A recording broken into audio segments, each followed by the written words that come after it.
క్రీస్తు ప్రియమైన వాళ్ళారా, పాపము లోకానికి ఎలాగ వచ్చిందనే అంశం పైన ఈరోజు చూసుకోబోతున్నాం. పాపము, దాని యొక్క ప్రవేశం.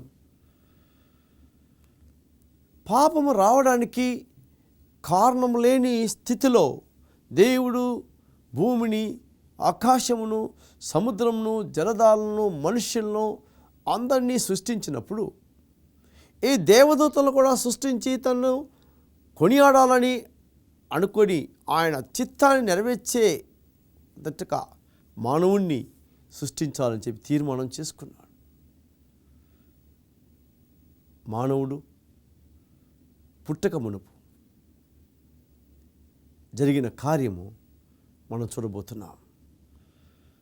పాపం ప్రవేశించింది ఎక్కడా అని ఆలోచించి చూసినట్లయితే ఇది భూమిపైన కాదు, ఇది పరలోకంలో ప్రారంభించబడింది. దేవదూతల మధ్యలో నుంచి వచ్చింది. దేవదూతల మధ్యలో ఒకే ఒక వ్యక్తి యొక్క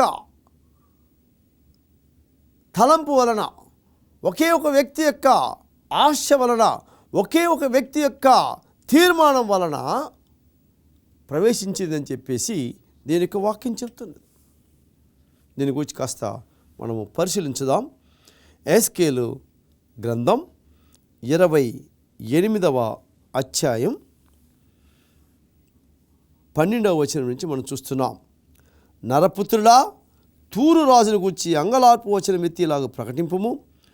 ప్రభువైన యెహోవా సెలవిచ్చినదేమనగా, పూర్ణ జ్ఞానమును సంపూర్ణ సౌందర్యమును గల కట్టడమునకు మాదిరివి దేవుని తోటయగు ఏదెనులో నీ ఉంటివి. ఇక్కడ దేవుని తోట ఏదేను అని చెప్పి మనం చూస్తున్నాం. ఈ దేవుని తోట ఏదేని చెప్పేటప్పుడు అది పరలోకములో ఉన్నది అని చెప్పేసి మనం చూస్తున్నాం. ప్రకటన గ్రంథం చూసినట్లయితే అక్కడ నీకు అర్థమవుతుంది. ఆ ప్రకటన గ్రంథంలో జీవ వృక్షమునకు హక్కు గలవారై అని చెప్పి ఆఖరి అధ్యాయం 14వ వచనంలో మనం చూస్తున్నాం. అనగా జీవవృక్షము పరలోకంలో ఉన్నది, దేవుని తోటలో ఉన్నది అని మనము చూస్తూ ఉన్నాం. కాబట్టి ఈ తోటలో ఉన్నవాని గురించి ఇక్కడ చెప్పబడుతుంది. మాణిక్యము, గోధుమము, సూర్యకాంతమణి, రక్తవర్ణపు రాయి, సులిమాని రాయి, మరకతము, నీలము, పద్మరాగము, మాణిక్యము అను అమూల్య రత్నములతోనూ బంగారంతోనూ నీవు అలంకరింపబడి ఉన్నావు. నీవు నియమింపబడిన దినమున, ఒక దినాన అతన్ని ఒక కార్యానికి నియమిస్తున్నాడు దేవుడు, ఒక పనికి నియమిస్తున్నాడు దేవుడు. ఆ యొక్క కెరూబుల మధ్యలో నుంచి దూతలు, షెరూబులు వీటన్నిటిని విడిచి కెరూబుల మధ్యలో నుంచి ఒక వ్యక్తిని ఎన్నుకుంటున్నాడు, ఒక నియమం చేస్తున్నాడు. అతనికి ఒక నియమావళి పెడుతున్నాడు. అది ఏమిటంటే, పిల్లన గ్రోవులు వాయించువారు నీకు సిద్ధమైరి. ఒక పని చేసేవారు ఇతనికి పనివారుగా ఉంటున్నారు. వాళ్ళు ఎవరంటే పిల్లన గ్రోవులు వాయించేవారు ఉంటున్నారని చెప్తున్నాం. అనగా వీళ్ళందరికీ ఒక ప్రథమ స్థానంలో ఉండేటట్లుగా ఈయన్ని ఆయన దేవుడు అభిషేకం చేస్తున్నాడు. అందుకే చెప్తున్నాడు, అభిషేకమునందిన కెరూబువై. ఒక ప్రత్యేకమైన పని కొరకు నియమిస్తున్నాడు. ఇక్కడ దేవుణ్ణి స్తుతించేవారు ఉన్న స్థలంలో వారందరినీ నడిపించే ఒక నాయకునిగా ఇతన్ని నియమిస్తున్నాడు. దేవుడు అభిషేకం చేస్తున్నాడు. అభిషేకం నందిన కెరూబువై ఒక ఆశ్రయస్థానముగా ఉంటే, రెండవ పని ఒక ఆశ్రయస్థానముగా తన దగ్గరికి వచ్చి అనేకులు ఉండినట్లుగా, అనేకులు నేర్చుకున్నట్లుగా, అనేకులు నడచినట్లుగా ఒక ఆశ్రయ స్థానముగా ఇక్కడ అతన్ని నియమించాడు. అతని స్థానం ఎక్కడ అని చూసినట్లయితే ఇంకొక మాట చెప్పేసి ఆయన ఈ మాట చెప్తున్నాడు, అందుకే నేను నిన్ను నియమించి తిని. అంతే, వేరే దేనికి కాదు, ఈ పనికి మాత్రమే, ఒక ఆశ్రయ స్థానంగా ఉండడానికి మాత్రమే నియమించాడు. వేరే ఏ పని అతను చేయడానికి అతని హక్కు లేదు. ఏం పని చెప్పాడో ఆ పని మాత్రమే చేయాలనేది దేవునికి చిత్తం. దేవుని మాట నెరవేర్చడమే ఈ యొక్క కెరూబులకైనా సరే పని. దానికి తర్వాత మనం పోదాం. దేవునికి ప్రతిష్ఠించబడిన పర్వతం మీద నీవు ఉంటివి. దేవునికనే ఒక పర్వతం ఉన్నది. దేవుని స్థానం దగ్గర అక్కడ ఉండి ఆయన పనిని చేసేదానికి, ఆయన యొక్క చిత్తాన్ని నెరవేర్చేదానికి, ఆయన యొక్క దృష్టిలో ఉండేదానికి నియమించాడు. ఇక్కడ ఏం చేస్తుందంటే, నీవు నియమింపబడిన దినం మొదలుకొని పాపము నీ యందు కనబడు వరకు. క్రీస్తుతో ప్రియమైన వాళ్ళారా, అంతకు మునుపు పాపము లేదు. పాపము కనబడేదానికే చోటు లేదు. పాప ప్రవేశము లేని సమయంలో, పాపం అంటే ఎవ్వరు ఎరగని సమయంలో పాపము కనబడుతున్నది. పాపము కనబడుతున్నది. క్రీస్తు ప్రియమైన ఎంత ఘోరమైన స్థితి. పరిశుద్ధులుగా నియమించబడిన వారు, దేవుని పరిశుద్ధ పనిని చేయడానికి నియమించబడినవారు, దేవుని పరిశుద్ధ దూతలను నడిపించేదానికి నాయకునిగా నియమించబడినవాడు, దేవునిక సమస్త కార్యములందు ప్రథమ స్థానముగా పెట్టబడినవాడు, దేవుని యొక్క చిత్తమును నెరవేర్చే వారి మధ్యలో ఒక అంతస్తును కలిగినవాడు.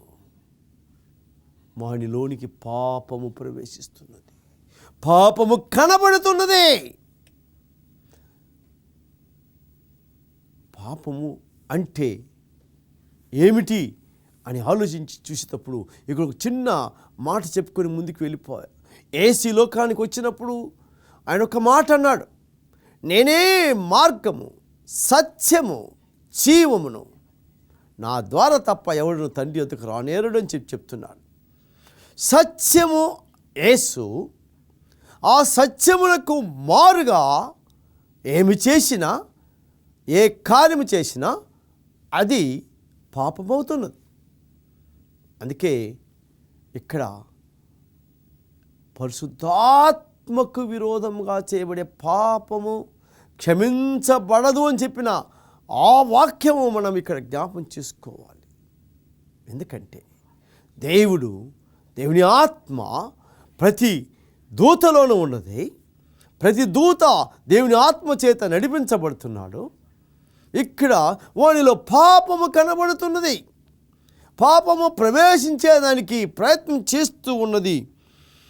ఇలాంటి సమయంలో ఆ పాపము అతనిలో కనబడకుండా ఉన్నంతవరకు ప్రవర్తన విషయంలో నీవు యథార్థవంతుడుగా ఉంటివని చెప్పేసి ఆ 15వ వచనం ముగిస్తున్నది. చాలా యథార్థవంతుడుగా ఉన్నాడు. ప్రతి పనిలోనూ, ప్రతి మాటలోనూ, ప్రతి కార్యంలోనూ లోబడి జీవించేవాడు, యథార్థంగా ఉండేవాడు, సత్యాన్ని అనుసరించేవాడు, సత్యం మాత్రమే చూపించేవాడు, సత్యానికి అనుకూలంగా జీవించేవాడు, సత్యమునకు ఒక సాక్షిగాను, సత్యమునకు ఒక తార్కాణంగాను ఉండేవాడు. దేవుని యొక్క మాటను పెడచెవిని పెట్టినవాడు కాదు, దేవుని ఆజ్ఞకు లోబడకుండా ఉండేవాడు కాదు. కానీ ఇక్కడ పాప ప్రవేశము వచ్చినప్పుడు ఏమి జరుగుతున్నది అనేది మనము చూస్తాం. ఎందుకు అనంటే ఇక్కడ 16వ వచనం చెప్తున్నది, అయితే నీకు కలిగిన విస్తారమైన వర్తకము చేత. కారణం బయలుపడి విస్తారమైన వర్తకము అనగా ఇచ్చి పుచ్చుకోవడం, ఒక వస్తువుని కొనుక్కోవడం, ఒక వస్తువుని అమ్ముకోవడం అనేది వర్తకం. అయితే పరలోకంలో ఒకరికి ఒకరు ఇచ్చి పుచ్చుకునే కార్యముల్లో దేవదూతలు ఇతనికి గౌరవిస్తున్నారు, దేవదూతలు ఇతనికి మర్యాదిస్తున్నారు, ఇతని మాట దేవుని మాటగా తీసుకొని పాటలు పాడుతున్నారు. అతను చెప్పే నడిపించే విధానంలో నడుస్తూ ఉన్నారు.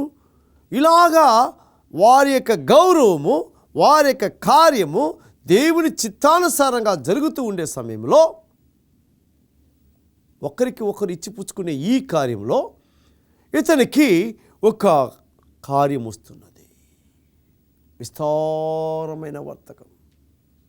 ఆ విస్తారం అని చెప్పేటప్పుడు ఎంత అని చెప్పుకుంటే, ఎల్లప్పుడూ ఇక్కడ దూతలు రావడం, ప్రతిక్షణం రాత్రింబహళ్ళు దేవుని స్తుతించడం, దేవుని స్తుతించేదానికి తనని ముందుకి దేవుడు తీసుకొని రావడం, ఈ కార్యాలన్నీ అక్కడ వారితో పాటు ఉన్న వీనికి నేను వీరికంటే ముందున్నాను అని ఎప్పుడైతే ఆ మాట అతని హృదయంలోకి వస్తున్నదో, యెషయా గ్రంథంలో ఈ కార్యానికి వచ్చి చాలా చక్కగా చెప్పబడి ఉంది. కృష్ణందు ప్రియమైన వాళ్ళారా, ఇక్కడ అతని గురించి చెప్పే ఆ యొక్క కార్యం చాలా గొప్ప కార్యం. అదేమిటని చూస్తే 14వ అధ్యాయం 12వ వచనం నుంచి ఇక్కడ చెప్పు, తేజో నక్షత్రమా, ప్రకాశమైన దూత, ప్రకాశముతో ఉండే దూత, వెలుగే చోటుగా ఉండే దూత, వెలుగుని అనేకులకు ప్రసరించే దూత, అనగా దేవుని వెలుగును పొంది ఆ వెలుగును ఇతరులకు ప్రసరించే దూత, పనివాడు, ఒక పనిముట్టు, తేజో నక్షత్రమా అని చెప్పేవారికి అతని యొక్క స్థితి ఏమిటనేది అర్థమవుతున్నది. వేకువ చుక్క అనగా ఉదయ నక్షత్రముల మధ్యలో ముందుగా ఉండేవాడు. వేకువ చుక్క అని చెప్తున్నాడు. దానికి ఒక పేరు పెడుతున్నాడు. దీని ఇంగ్లీష్లో లూసిఫర్ అని చెప్పి పిలువబడుతుంది. అనగా అన్ని నక్షత్రాలకు ముందుగా ఉండే నక్షత్రం. ఎప్పుడైతే ఆ స్థితి తనకి గొప్పతనాన్ని తీసుకొని వస్తున్నది, ఆ వ్యాపారంలో అతని యొక్క గొప్పతనం తెలుస్తున్నది, ఆ ఇచ్చి పుచ్చుకోవడంలో తన యొక్క గొప్పతనం ఎక్కువ అవుతూ వస్తూ ఉండే సమయంలో 13వ వచనం, నేను ఆకాశమునకు ఎక్కిపోయేదను. ఉన్న స్థలం విడవాలనుకుంటున్నాడు, పెట్టిన స్థలాన్ని మరవాలనుకుంటున్నాడు. అందుకే చెప్తున్నాడు, లోపల ఆ స్థలంలో ఏమంటే లోపల అన్యాయము పెంచుకుంటూ వస్తే న్యాయాన్ని విడిచేస్తున్నాడు. దేవుడైతే ఏమైతే న్యాయం ఇదని చెప్పి నియమించినాడో, ఏ నియమం అయితే చేసి అతన్ని ఏర్పరిచాడో ఆ కార్యాన్ని మర్చిపోతున్నాడు, అన్యాయాన్ని పెంచుకుంటున్నాడు. దేవుని తోటలో ఉన్నాడు, రాళ్ళ మధ్య ఉన్నాడు, అగ్ని కాలుచున్న రాళ్ళ మధ్య ఉంటున్నాడు, ఒక ప్రథమైన స్థానం ఇచ్చాడు. ఆ స్థానాన్ని విడిచి ఆకాశమునకు ఎక్కిపోయేదను. ఎందుకు అంటే, దేవుని నక్షత్రములకు పైగా నా సింహాసనం హెచ్చించును. నక్షత్రాలతో పాటు ఉండాల్సిందే, నక్షత్రాలతో పాటు రావాల్సిందే, అనగా దేవదూతలతో రావాల్సిందే, దేవదూతలతో పోవాల్సిందే. ఎక్కడ ఉండాలనో అక్కడే ఉండాలి. కానీ ఆ స్థానం విడిచేసి వేరే స్థానానికి పోయేదానికి వీలు లేదు. ఎందుకనగా దేవుడు నియమించాడు, ఈ పని నియమించాడు. ఈ లోకంలో మానవునికి ఒక పని పెడితే ఆ పనిని చేయకపోతే అక్కడ పాప ప్రవేశం కలుగుతున్నదనేది మర్చిపోవద్దు. మనకు పని పెట్టాడు. తండ్రిగా ఉంటే పిల్లల్ని పోషించాలి, పిల్లల కొరకు కుటుంబం కొరకు కష్టపడాలి. తల్లిగా ఉంటే పిల్లల్ని పోషించాలి, పిల్లల్ని పరామర్శించాలి, పిల్లల్ని నడిపించాలి, కుటుంబాన్ని సంరక్షించుకోవాలి. భర్తతో పాటు భార్య భర్త ఇద్దరు కలిసి, భార్యగా ఉంటే భర్తని ప్రేమించాలి, గౌరవించాలి, లోబడాలి. భర్తగా ఉంటే భార్యని ప్రేమించి కనికరించి ఆమెను పోషించాలి. క్రీస్తు ప్రియమైన ఒక్కొక్క కార్యం, ఒక్కొక్క పని. పిల్లలైతే తల్లిదండ్రులకు సన్మానించాలి, వారు దీర్ఘాయుష్మంతులుగా ఉండాలంటే అనేక కార్యాలు చెప్తుంది. క్రీస్తు ప్రియమైన వాళ్ళ ఈ లోకములో నువ్వు ఒక చిన్న పనివాడిగా ఉంటే ఆ పనిలో నమ్మకంగా చేసినట్టు నిన్ను గొప్ప చేస్తానంటున్నాడు. నీవు ఒకవేళ అధికారిగా ఉంటే నీ కింద ఉన్న వారిని దేవుడు నీకిచ్చిన ఒక పాత్ర అని చెప్పేసి వారికి కావలసిందని చేయాలి అని చెప్పి చెప్తాను. వారి పైన అధికారం చేసేదానికి కాదు, వారిని దుర్మార్గంగా నాశనం చేసేదానికి కాదు. ఇక్కడ మీలో ఈ కార్యం నేను వారికంటే నా సింహాసనాన్ని హెచ్చుతాను. ఉత్తర దిక్కునున్న సభాపర్వతం మీద కూర్చుందును. ఈ సభాపర్వతము దేవునిది. దేవుణ్ణి మాత్రమే స్తుతించవలసిన కార్యం. యెహోవానే స్తుతించాలి, దేవునికే నమస్కారం చేయాలి. ఇది దేవుని యొక్క ఏర్పాటు. నేను తప్ప వేరొక దేవుడు నీకు ఉండకూడదు. వేరే దేన్ని నీవు దేవుడిగా సృష్టించకూడదు, నీవు సన్నుతించకూడదు, స్తుతించకూడదు. క్రీస్తు ప్రియమైన వాళ్ళారా, ఇక్కడ ఈ కెరూబు, ఈ ఉదయ నక్షత్రం ఏం చేస్తుందంటే సభాపర్వతం మీద కూర్చుంటాడు.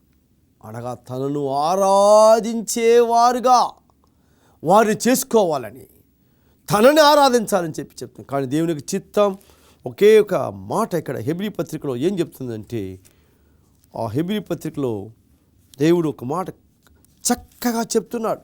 అదేమిటంటే,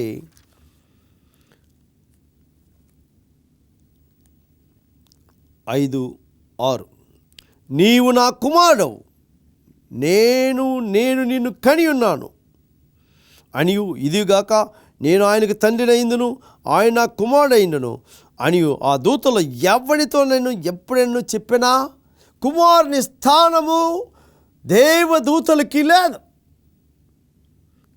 దేవుని పని చేయుటకు, దేవుడిగా ఉండుటకు, దేవుని యొక్క పూర్ణ శక్తిని దేవునితో సమానముగా ఉంటకు కుమారునికి మాత్రమే చోటిస్తున్నాడు. ఇక్కడ 6వ వచనం చూసేటప్పుడు, మరియు ఆయన భూలోకమునకు ఆది సంభూతిని మరలా రప్పించినప్పుడు దేవుని దూతలు అందరూ ఆయనకు నమస్కారం చేయవలని చెప్పుచున్నాడు. ఈ స్థానంలోకి పోవాలనుకుంటున్నాడు, ఈ సింహాసనం ఎక్కాలనుకుంటున్నాడు, ఈ యొక్క స్తుతులను తాను పొందాలనుకుంటున్నాడు, ఈ యొక్క నమస్కారమును పొందాలనుకుంటున్నాడు. అయితే నమస్కారం పొందేదానికి దేవదూతల్లో ఎవరికి హక్కు లేదని ప్రకటన గ్రంథం 19వ అధ్యాయం 10వ వచనంలో చక్కగా చెప్పబడుతుంది. దేవునికే నమస్కారం చేయాలి, మిగతా వాళ్ళందరూ పనివారు. క్రీస్తు ప్రియమైన వాళ్ళారా, ఇక్కడ వీనిలో ఏమొస్తుందంటే, ఆ సభాపర్వతం మీద కూర్చుందును, మేఘమండలం మీదకి ఎక్కుదును, మహోన్నతినితో నన్ను సమానుగా చేసుకుందును. మహా ఉన్నతుడు, దేవుని కుమారుడు, దేవుడు, రక్షకుడు, విమోచకుడు, కాపాడువాడు, ఇతనితో సమానంగా నేను చేసుకోవాలను. విస్తారమైన వర్తకం చేత పాపం అతనిలో కనబడుతుంది. అప్పుడు అనేకులతో మాట్లాడి ఈ కార్యంలో నుంచి అనేక మందిని అలేలాగా ఉండాలని చెప్పేసి ఒకరితో మాట్లాడుతూ ఆఖరికి దేవునికి విరోధంగా ఎదురు తిరుగుతూ ఉన్నాడు. అందులో అతని యొక్క మాటకు లోబడి, అతని మాటకు చోటిచ్చి యామరిపోయిన వారు అనేకులు ఉన్నారు. ఎందుకనగా అతను గూర్చి చెప్పబడే మాట ఏమిటంటే, యోహాను సువార్త 8వ అధ్యాయం 44వ వచనంలో ఏమన్నాడు, మీరు మీ తండ్రియగు అపవాది, అనగా అబద్ధము తరపున వాదించేవాడు, అబద్ధాన్ని చెప్పేవాడు, మీ తండ్రి దురాశ నెరవేర్చగోర్చున్నారు. ఆది నుండి వాడు నరహంతకుడై ఉండి సత్యమందు నిలిచిన వాడు కాడు, వానిందు సత్యమే లేదు. వాడు అబద్ధమాడినప్పుడు తన స్వభావం అనుసరించి మాట్లాడును. వాడు అబద్ధకుడును అబద్ధమునకు జనకుడునై ఉన్నాడు. యేసుక్రీస్తు అయితే సత్యమై ఉన్నాడు. ఇక్కడ ఈ కెరూబు, ఈ ఉదయ నక్షత్రము, ఈ యొక్క పనివాడు, ఈ యొక్క దూత మహోన్నతుడితో విరోధముగా మాట్లాడేదానికి, మహోన్నతుడికి విరోధముగా లేచేదానికి ప్రయత్నిస్తున్నాడు. వానితో పాటు కొంతమంది చేరుతున్నారు. దాని గురించి ప్రకటన గ్రంథం 12వ అధ్యాయం 3వ వచనంలో, దాని తోక ఆకాశ నక్షత్రంలో 3వ భాగమును ఈడ్చి వాటిని భూమి మీద పడవేసెను. తనతో లోబర్చుకున్నది, తనతో పాటు చేర్చుకున్నది. అప్పుడు దేవుడు ఇక్కడ పరలోకంలో ఒక కార్యం జరుగుతున్నది. 7వ వచనం 12వ అధ్యాయం ప్రకటన గ్రంథం, అంతటా పరలోకమందు యుద్ధము జరిగెను. దేవుని దూతలకును దేవుని మాట వినకుండా ఆ యొక్క ఉదయ నక్షత్రం యొక్క మాట విన దేవునికి విరోధముగా తల ఎత్తిన వాని మాట వింటూ చేరిన ఆ 3వ భాగంలో మిఖాయేలును అతని దూతలను ఆ ఘట సర్పంతో యుద్ధము చేయవలనగా, ఇక్కడ ఘట సర్పం అని చెప్తున్నాడు. సాతానని అక్కడ చెప్పాడు, ఇక్కడ ఘట సర్పం అని చెప్తున్నాడు. యుద్ధము చేసినారు. ఆ ఘట సర్పం దాని దూతలను యుద్ధము చేసిరి, కానీ గెలవలేకపోయిరి గనుక పరలోకమందు వారికి ఇక స్థలము లేకపోయేను. కాగా సర్వలోకము మోసపుచ్చుచు అపవాది అనియు సాతాను అనియు పేరు గల ఆది సర్పమైన ఆ మహాఘట సర్పము పడద్రోయబడెను. అది భూమి మీద పడద్రోయబడెను, దాని దూతలు దానితో కూడా పడద్రోయబడిరి. ఇలాంటి స్థితిలోనే ఈ భూమి చీకటి కమ్మింది. ఆదికాండం 2వ అధ్యాయం 1వ అధ్యాయం 2వ వచనంలో చూస్తున్నాం. ఈ 2వ వచనంలో ఏమంటుందంటే, భూమి నిరాకారంగాను శూన్యంగాను ఉండును, చీకటి అగాధ జలముల పైన కమ్మియును, దేవుని ఆత్మ జలముల పైన అల్లాడుచును. దేవుని ప్రేమ ఇక్కడ కనబడుతున్నది. ఆ యొక్క చీకటి అనగా దేవుని దూతలు దేవునికి విరోధంగా చీకటి అయి దేవునికి విరోధంగా వెలుగును పోగొట్టుకొని ఇక్కడ భూమిపైన త్రోయబడుతున్నారు. పరలోకంలో వారికి స్థానం లేదు. ఎందుకనగా చీకటికి వెలుగుకు పుత్తుండదు. క్రీస్తు ప్రియమైన వాళ్ళారా, ఇక్కడ చెప్పబడే మాట ప్రకారం భూలోక నివాసులు భయపడవలసిన పడే ఉంది. ఎందుకంటే ఇక్కడ వాడి యొక్క దూతలు త్రోయబడి ఉన్నారు. చీకటి ఉన్నది. ఈ చీకటిని జయించేదానికి యేసు యొక్క వెలుగుని మనం పొందాం. దేవుడు లోకమునికి వెలుగై ఉన్నాడు. యేసు లోకమునికి వెలుగై ఉన్నాడు. ఆయన మనల్ని బలపరిస్తే ఏమని చెప్తున్నానంటే, నేను మిమ్మల్ని వెలుగుగా నియమించిన అంటున్నాడు. ఆ వెలుగు బిడ్డలుగా జీవిస్తాం. ప్రార్థన చేద్దామా? కృపా కనికరం గల మా పరలోకపు తండ్రి, మేము వెలుగు సంబంధాలుగా ఉంటూ వెలుగునే అనుసరిస్తూ నీ యొక్క వెలుగుతో ప్రకాశిస్తూ అనేకులకు సత్యమును మాత్రమే బోధించేవారు, సత్యమును మాత్రమే అనుసరించేవారు గాను, సత్యం ప్రకారం జీవించేవారు గాను మమ్మల్ని ఆస్వాదించి నడిపించుకొని బలపరచమని యేసు నామమున అడుగుచున్నాను తండ్రి. ఆమేన్.